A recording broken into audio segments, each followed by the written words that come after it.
مادر به خدا یادت کردم.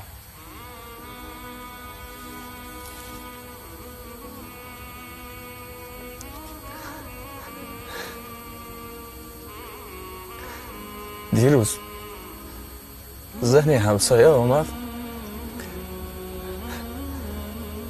به اونها کرته شما داشت. بعد رفتنش همه گریان شدیم.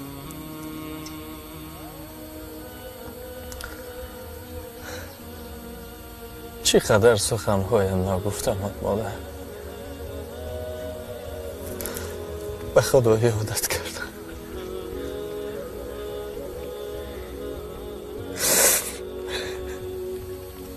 بعد رفتن کسی به خانه نیاید، کسی سراغت نمیکنه.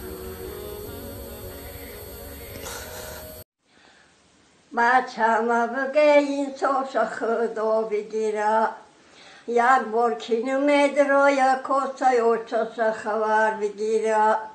در کاسه اوچش گروخ شوربایی، در کاسه بچهش کی خون شوربایی.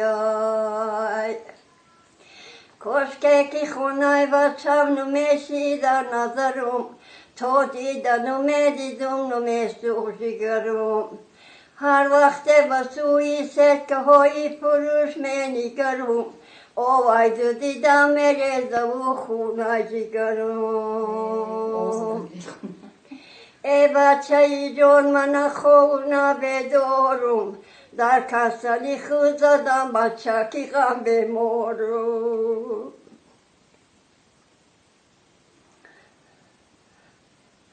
دروازم بلند شمالی وی سلقینه، بچه میسته دیلکی مغمگینه. بچه میسته دیلکی مغمگینه، ای تقدیری پیشانی که چه همینه.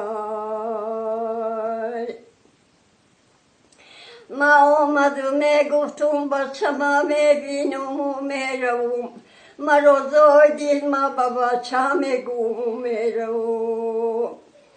رازای دلم همش گلاش ها بای، سوخته جگرای و چتی بچه رگی کبابای.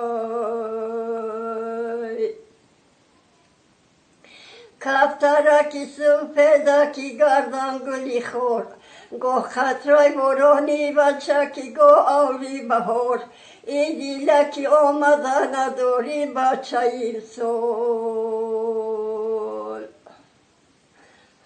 بس ایمه